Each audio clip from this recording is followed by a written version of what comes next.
Now that Monster Hunter World is considered completed, meaning that there's no longer any new content being added or developed, what Capcom have now done is they've added all of the limited time event quests that were previously only here for a short duration, be it collabs or partnerships, or just really cool activities, to be permanently added to the events quests. With that in mind, it might be pretty overwhelming going through all of the event quests, trying to sift through and find what's useful, what you should cover. Alas, have no fear, that's what we're here for. In this video, I want to cover what I consider to be really useful, going over the content that will get you some fantastic collab gear, but perhaps even more importantly, really useful materials. I'm talking decorations, I'm talking armor spheres, which quests you need to do and when you'll have access to them. My name's Light It Up Dan, and on this channel we cover action RPGs, roguelikes and MMOs to name a few. With that said, let's jump in. Have you ever wanted to look like Dante from Devil May Cry? Of course you have. He looks badass. What a stupid question. You, my friend, are looking for the event quest Code Red. It's an 8-star mission and you need to be Hunter rank 14 or higher. Taking place in the arena, you'll face off against Anjanath, Odogaron, Rathalos, and then Teostra back to back. I know that sounds absolutely crazy, but each monster will have significantly less HP, because you have to fight so many. This is true of any quest where you have to fight multiple monsters, so that's something that's worth keeping in mind. In addition to the stuff that you're actually after with the event, you'll get tons of monster parts and you get 36k Zenny, making this an all-round pretty fantastic quest. A little side note here, if you're in the point of the story where you have to do the special investigation to uncover the tracks, this leads up to the Teostra fight. By doing this quest and spotting Teostra at the end, it fast tracks it and completes the tracks for you. Pretty useful little trick. So after you've been a badass, killed all the monsters, got a ton of parts and Zenny, you'll also get these red orbs. This is the key event drop that you'll need to make the Dante gear. You've got a gorgeous full red leather outfit, looks super cool and badass. And guess what? You can actually make a sword as well. It's a very unique, super cool charge blade, which is actually pretty good as well. Yeah, sure, you've got the Guardian armor and the Defender's weapons, but I mean, come on, you get to be Dante from Devil May Cry. And this quest is super accessible because it's only 8 stars, you only need to be Hunter rank 14. Up next, we have another very accessible quest from early on in your Monster Hunter World journey. Once more in the arena, A Rush of Blood is a 7-star quest where you need to be Hunter rank 13 or above. You're going to notice some pretty cool stuff when you do this quest. First off, let's have a listen.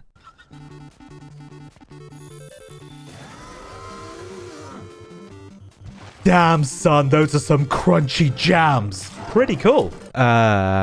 Wait, what? That thing's tiny. This mission sees you facing 2 Odogarons back to back. One of them is tiny and will grant you a small crown. A really nice added bonus for this quest. Odogarons are a very tricky monster, so make sure you've got something to deal with the bleeding, such as a cleanser booster or Astera jerky. But given that this isn't in the Rotten Vale and you're facing them in the arena, you should have a pretty good time with it. Half the challenge of facing Odogaron is dealing with that goddamn effluvia and the cramped spaces you have to fight in. Not to mention the looming threat of getting bloody paralyzed as well. When you're done, you get to snag yourself a Mega Man ticket. I wonder what this could be used for. So grab your tickets, snag your small crown as well, which is just fantastic, and let's see what we can go make for our Palico. Get a load of this, a full Mega Man armor set. Oh, that's cool, but I mean, it would be so much better if I could get the... Yeah, I know, you can get the blaster too. Super cool and really unique. I think it's definitely worth your time to participate in this collab quest, so this is something that you can do as well if you fancy it. That's a couple of really cool collab quests, but what about all the ones for the super useful materials? One of the earliest and most accessible ways to grab yourself some decorations is the Triple Threat Throwdown quest. You'll be facing off against a Greater Jagras, a Greater Gyros, and Dodogama all at the same time inside the special arena. It's pretty straightforward, these monsters are pretty simple, and you've got all the fun things that you can do in the special arena as well. You'll probably find that the Greater Gyros will be paralyzing the Jagras and stuff like that. You can take them on one by one, or grab all of their attentions and get them to sort of mess each other up, it's whatever. Again, being a multi-monster quest, they'll have less HP to deal with, And I think really the only one that poses a threat is the Dodogama, because it does hit pretty hard. It's got those blast attacks. It can nuke you from long range or in short range too, but you shouldn't really have any issues. There's always the Dragonator. Once you've cleaned house and beaten all three, you'll get a ton of materials for the monster parts and hopefully a ton of decorations as well. As you can see, I didn't really get many here, which was kind of a bummer. Maybe that's because I carved the monsters and you shouldn't do so, I don't know. Either way, this is a super accessible, infinitely repeatable, pretty fast way to get decorations, especially early on in the game. As soon as you're able to, I would do the Greatest Jagras quest instead, where you don't even need to finish the mission. You can just jump in, have it spew decorations all over the place, grab them, and then return from quest. That is definitely the one to do if you have access to it. However, the entry requirements are quite high. Relatively speaking, you need to be Hunter rank 50 or above. So I thought I'd focus on the Triple Threat Throwdown instead, as that's a lot more accessible to newer players. I bet you've noticed what a pain in the ass armor spheres are. Seemingly takes forever to get from bounties, and the second you have any in, you're upgrading all of your gear and getting rid of all of them. Don't you worry, there's an event for that. It's time we go rolling with the Uragan. Another very accessible 7-star or Hunter rank 13 and above quest should mean that most people who have put even a few hours in the base game should have access to it pretty quickly. Uragans are a pain in the ass at the best of times, and you have to face off against two. Thankfully they'll have reduced HP because there's two of them, so it shouldn't be too much of an issue. Depending on where you're fighting them, there's a bunch of traps that you can trigger with the environment, such as the falling crystal pillars or the volcano eruption, that can just help you deal some extra damage against the Uragans. Use your clutch claw wisely to tenderize the different parts so you can make sure you hit them properly and get off some really nice extra damage. Uragan makes for some pretty nice gear as well, so definitely check out the armor sets that you can make and enjoy getting double the monster drops for it. Once you've toppled the double Jay Leno tribute act, you'll be handsomely rewarded with plenty of Uragan parts and some beautiful armor spheres. And they're not the super low tier one either, so you'll actually get some pretty decent upgrades out of these. Try to combine this event quest with bounties that work alongside it, such as completing quests in the Elder's Recess, to really make use of your time and maximize on the amount of armor spheres you're gaining. I'm super conscious of not overburdening you with too many event quests to do at once, so I'm going to round us off with one more event quest you can do to get a fantastically useful component that'll help you upgrade your defender weapons. You probably already know which one I'm talking about if you've tried upgrading your defender weapons up a few tiers. After you've crafted it, you'll need Anjanath scales to make the first upgrade, then you'll need a commendation to do the next one. This item is a massive pain in the ass to get. Typically, you'll only have one, and you'll have it because you did the Zora Magdaros quest. And you're thinking, oh god, do I have to do that every single time I want to get another commendation? Once was enough. Well, thankfully, with these fantastic event quests, you can actually get commendations by doing other things. And one of them is this low rank Poison Posse quest that you can do. Super accessible. Hunting down a Puke, Rathian, and Rathalos in Ancient Forest, once again at low rank, is pretty straightforward and quite fun as well. Since there's 3 monsters to hunt, their HP totals will be lowered as well, and they shouldn't be too much of a threat at low rank anyway. Bring stuff that helps you deal with poison, antidotes, or the herbal medicine. A cleanser booster would be a super useful tool to bring along as well, and just do what you do best, Hunter.